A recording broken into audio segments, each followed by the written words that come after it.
మీరు చాలా విజ్ఞులు, వెనకట్లాగా అమాయకులం కాదు. మనం అనేక ఉద్యమాలలో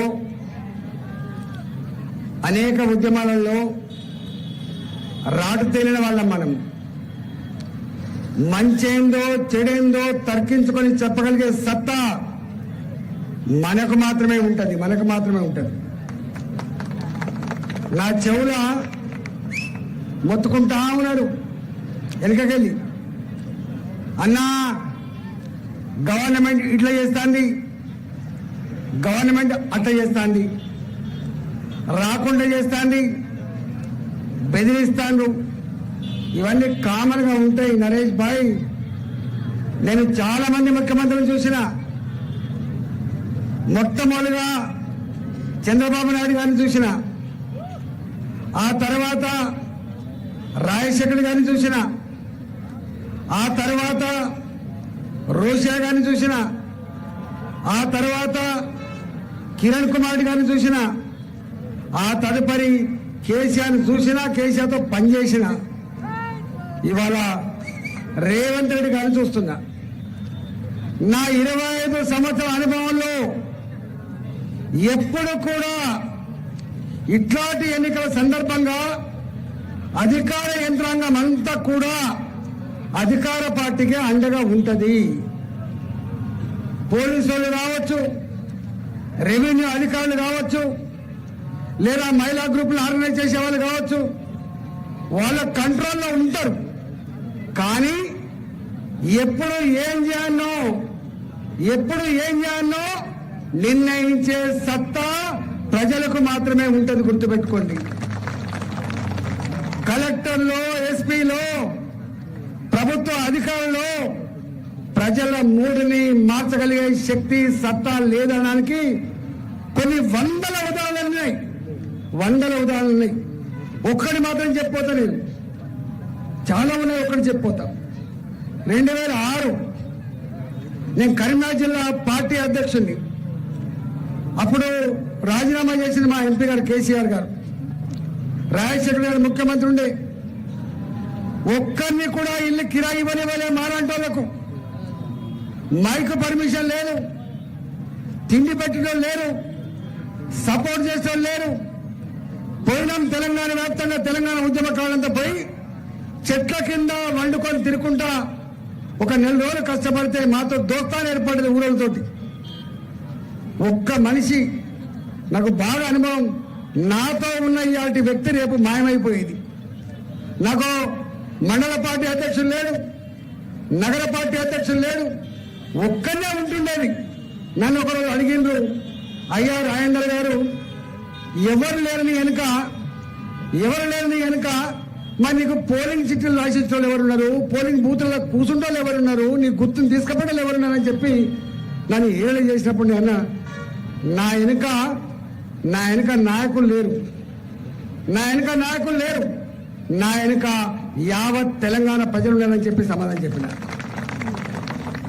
మీకు తెలుసో తెలియదో, నాకు పోలింగ్ చిట్టీలు రాసిచ్చడం లేదంటున్నావు, పోలింగ్ కేంద్రాలలో రిగ్గింగ్ చేయకుండా కాపాడటం లేదంటున్నావు. నీకు తెలుసా, తుపాకులు పట్టుకొని పోలింగ్ బూతుల దగ్గర కాపలు కాసే వాళ్ళంతా కూడా మా వాళ్ళే అనే విషయం మేము మర్చిపోద్దని చెప్పిన. ఆ పోలింగ్ బూతులలో ఓట్లేసే కాడ ఎక్కడ ఏమన్నా ఏయించేటోళ్ళు మా పంతుళ్ళు వాళ్ళు మా వాళ్ళు అనే విషయం చెప్పిన నేను. అంటే ఈ మాట ఎందుకంటున్నా అంటే ఇవాళ కూడా వీళ్ళందరూ పెద్ద పెద్దలంతా మీకు వ్యతిరేకంగా కనబడతారు, కిందోళ్ళంతా భారతీయ జనతా పార్టీ గెలవాలని చెప్పి కోరుకుంటారు. గుర్తుపెట్టుకోండి. ఎందుకు వాళ్ళని చూసినాం. వాస్తవంగా కాంగ్రెస్ పార్టీ రాష్ట్రంలో 45-50 సంవత్సరాలు పరిపాలించింది. కాంగ్రెస్ పార్టీ నాయకులు ఎప్పుడు చెప్పేది, మా పార్టీని ఎవరు ఓడించలేరు, మా పార్టీని మేము ఓడగొట్టుకుంటామని చెప్పేది. వాళ్ళు మాకు శత్రువు లేదు, మాకు మేమే శత్రువు అని చెప్పేది. అంటే ఆనాడు వాళ్ళకి ఎవరు అపోజిషన్ కూడా లేరు ఎవరు, అట్లా వాళ్ళు విర్రవీగేది. కానీ ఎన్టీ రామారావు వచ్చిన తర్వాత దెబ్బ కొడితే దిమ్మ తిరిగిపోయింది. అది దిమ్మ తిరిగిపోయి మళ్లీ రాష్ట్రంలో కాంగ్రెస్ పార్టీ వస్తుందా అని చెప్పి ఆలోచించుకోలేదు. కానీ మళ్ళీ కాంగ్రెస్ పార్టీ వచ్చింది. ఎందుకంటే వాళ్ళ అహంకారం ఎక్కువైపోయి, వాళ్ళ తప్పులు ఎక్కువైపోయి ప్రజల్ని మర్చిపోతే మళ్ళీ కాంగ్రెస్ పార్టీ వచ్చింది. మీకు తెలుసు తెలంగాణ వచ్చింది. తెలంగాణ రాష్ట్రం వచ్చిన తర్వాత తెచ్చిన పార్టీకి అధికారాన్ని కట్టబెట్టింది. కేసీఆర్ ఉన్నప్పుడు 32 జిల్లా పరిషత్తులు టీఆర్ఎస్ పార్టీ గెలిచింది. మొత్తం మున్సిపాలిటీ టీఆర్ఎస్ పార్టీ గెలిచింది. ఎక్కడ ఎన్నికలు జరిగినా టీఆర్ఎస్ పార్టీ గెలిచింది. కానీ మొన్న 2023లో దెబ్బ కొడితే దిమ్మ తిరిగిపోయింది. వచ్చింది మళ్ళా టీఆర్ఎస్ పార్టీ. మొత్తం అధికారులంతా ఒకవైపు ఉన్నారు, మొత్తం గెలిచినంతా ఒకవైపు ఉన్నారు, ధర్మం ఒకవైపు ఉన్నది, ప్రజలు ఒకవైపు ఉన్నారు. కొడితే దిమ్మ తిరిగిపోయింది కేసీఆర్ ప్రభుత్వాన్ని. నేను ఒకటే ఇవాటి రేవంత్ రెడ్డి ప్రభుత్వాన్ని గుణపాఠం తీసుకోమని చెప్తున్నా. 10 సంవత్సరాలు విర్రవీగిన ముఖ్యమంత్రిని బండకేసి కొట్టగలిగే సత్తా శక్తి తెలంగాణ ప్రజలకు ఉందనే విషయం మీరు మర్చిపోకు. ఇవాళ మీరు 2 నెలలు అవుతాను, 2 సంవత్సరాల 2 నెలలు అవుతాను. నేను ప్రతిపక్షంలో ఉన్నప్పుడు చూసిన, మంత్రిగా ఉన్నప్పుడు కూడా చూసిన, ప్రతిపక్షంలో ఉన్నప్పుడు ఏం అనుభవించినో చూసిన, మంత్రిగా ఉన్నప్పుడు ఏం అనుభవించినో చూసిన. ఇవాళ నేను అడుగుతా ఉన్నా, బీఆర్ఎస్ పార్టీ గురించి నేను మాట్లాడిన, ఎందుకంటే అది చతికిలబడ్డ పార్టీ, అది ఊసే లేకుండా పోతున్న పార్టీ కాబట్టి దానికి ఇక్కడ ఏం లేదు, నా అక్కడ ఏం లేదు. బీఆర్ఎస్ పార్టీ తెలంగాణలో అధికారంలో లేదు. వాళ్ళు అధికారం లేనప్పుడు రేపు టీఆర్ఎస్ పార్టీ కౌన్సిలర్ అభ్యర్థులకు ఓటు వేస్తే వాళ్ళు కౌన్సిలర్కి గెలిస్తే పని చేయించగలరా? చెప్పండి, చేయించగలరా? ఇవాళ మాజీ ముఖ్యమంత్రిగా ఉన్న కేసీఆర్ గారే పార్టీ ప్రభుత్వం ఓడిపోయిన తర్వాత 2 సంవత్సరాలు 2 నెలలు అవుతుంది, ఫామ్ హౌస్లో ఉన్నాడు తప్ప బయటికి రాలే. అంటే అర్థమైందంటే ఇవాళ ఎక్కడ కూడా కనబడతలేదు. అందుకనే వాళ్లకు ఓటు వేస్తే రేపు మున్సిపల్ కౌన్సిలర్ అయితే, రేపు మున్సిపల్ చైర్మన్ అయితే 5 పైసల బిల్లా పనిచేసే సత్తా ఆ పార్టీకి లేదు. స్వయంగా ఎమ్మెల్యే అంటున్నాడు మాతో పాటు. ఎమ్మెల్యే అంటున్న మాట ఏంటంటే, అన్నా గెలిచినాం కానీ ఏమి నడతలేదు, మమ్మల్ని గుర్తించేటోడు, గౌరవించేటోడు మా ఫోన్లు కలెక్టర్లు కూడా ఎత్తలేదని చెప్పి వాపోతూ ఉన్నారు. మరి ఎమ్మెల్యేల ఫోన్లే కలెక్టర్లు ఎత్తకపోతే ఇలా గీ మున్సిపల్ కౌన్సిలర్ బీఆర్ఎస్ పార్టీ నుంచి గెలిస్తే ఎవరైనా కేర్ చేస్తారా? అందుకే ఆ పార్టీకి ఓటు వేస్తే బురదలో వేసినట్టు, మురికి గుంటలో వేసినట్టు. దాని గురించి మనం మాట్లాడదాం.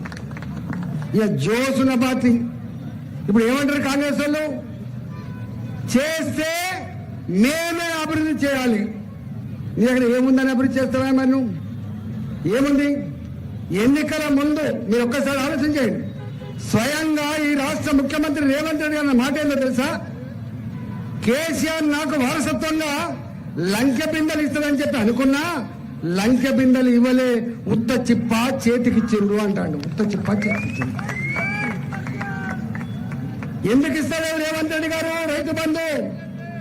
ఎందుకు ఇస్తలేవు? 2,000 రూపాయల పెన్షన్ జాగా 4,000 రూపాయలు ఎందుకు ఇస్తలేవు? 4,000 పెన్షన్ 6,000 ఎందుకు ఇస్తలేవు? ఇవాళ హ్యాండిక్యాప్డ్ వాళ్లకు, ఓల్డ్ ఏజ్ వాళ్లకు, భర్తలు వదిలిపెట్టిన వాళ్లకు, ఇలా భర్తలు చనిపోయిన వాళ్ళకు కొత్త పెన్షన్ ఎందుకు ఇస్తలేవు? రిటైర్డ్ అయిన ఉద్యోగులకు కూడా వాళ్ళ పెన్షన్ పైసలు ఇస్తలేరు, వాళ్ళ బెనిఫిట్స్ కూడా ఇస్తలేరు. ఈ ఊర్లలో, గ్రామ పంచాయతీలలో చిన్న పనులు చేసిన కాంట్రాక్టర్లకు కూడా 4 ఏళ్ళు అవుతుంది పైసలు ఇస్తలేరు.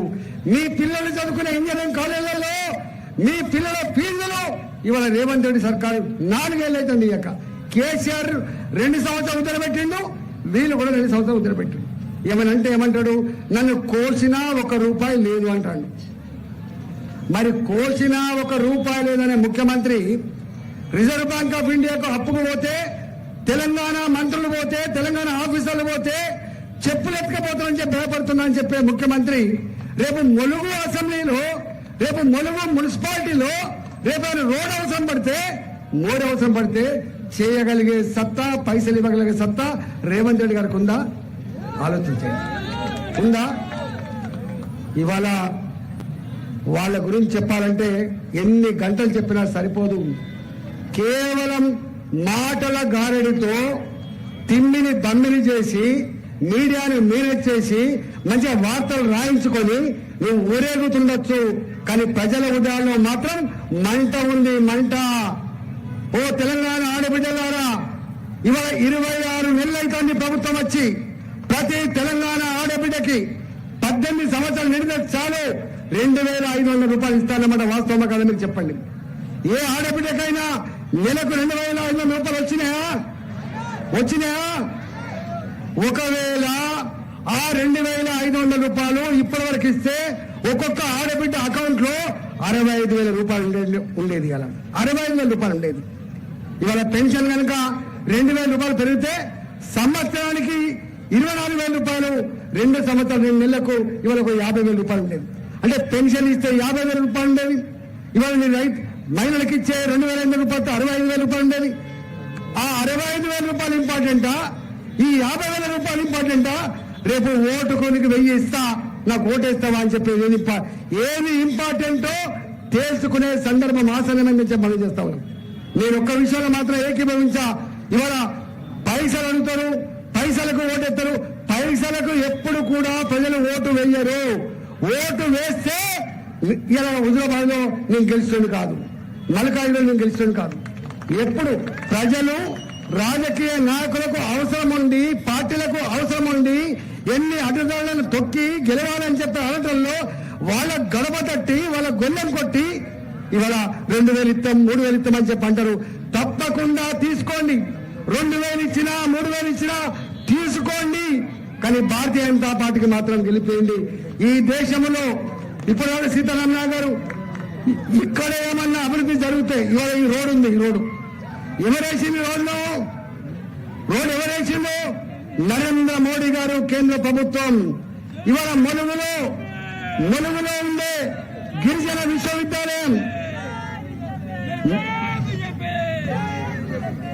ములుగులో ఉండే గిరిజన విశ్వవిద్యాలయం ఎవరి డబ్బు ఎవరిచ్చిండ్రు? కేంద్ర ప్రభుత్వం. ఇవాళ ఈ ములుగులోనే కేంద్రీయ విద్యాలయం ఒక ప్రెస్టీజియస్ ఇన్స్టిట్యూట్ ఇచ్చిండు. ఎవరిచ్చిండు? కేంద్ర ప్రభుత్వం ఇచ్చింది. కేంద్ర ప్రభుత్వం.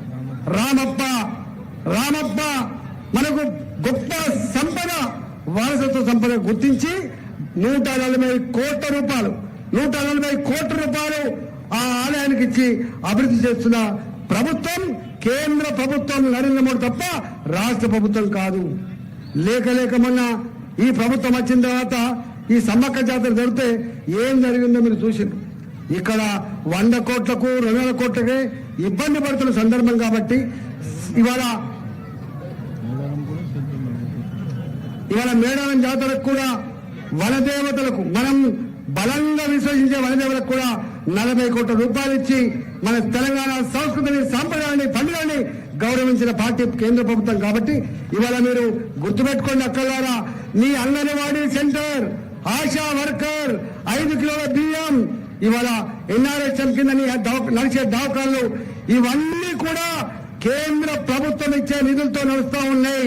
కట్టే కరెంటు బిల్లులు, మన సఫాయి కార్మికులు ఇచ్చే జీతభత్యాలు కూడా అన్ని కేంద్ర ప్రభుత్వ డబ్బులు తప్ప ఈ రాష్ట్ర ప్రభుత్వం దగ్గర ఒక్క పైసా కూడా లేదు. ఒకవేళ కనుక నరేంద్ర మోడీ గారి ప్రభుత్వం స్విచ్ ఆఫ్ చేస్తే ఈ ప్రభుత్వం గిలగిల కొట్టుకునే ఆస్కారం ఉంది. కాబట్టి రేపు ములుగు కొత్త గ్రామ పంచాయతీ కొత్త మున్సిపాలిటీ అయింది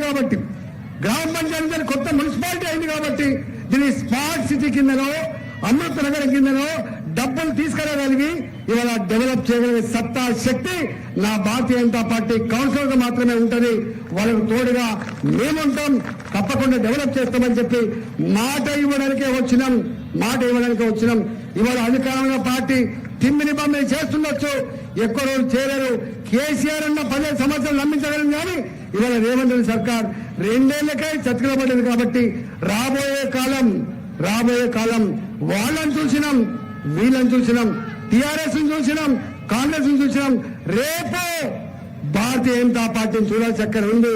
నరేంద్ర మోడీ గారి నాయకత్వంలో దేశం సుభిక్షంగా పురోగమిస్తా ఉంది.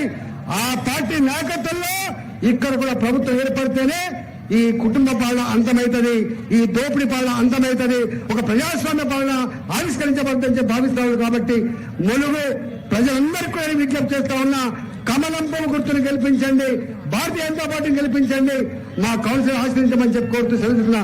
భారత్ మాతాకి, భారత్ మాతాకి, భారత్ మాతాకి. కమలం పువ్వు గుర్తుకే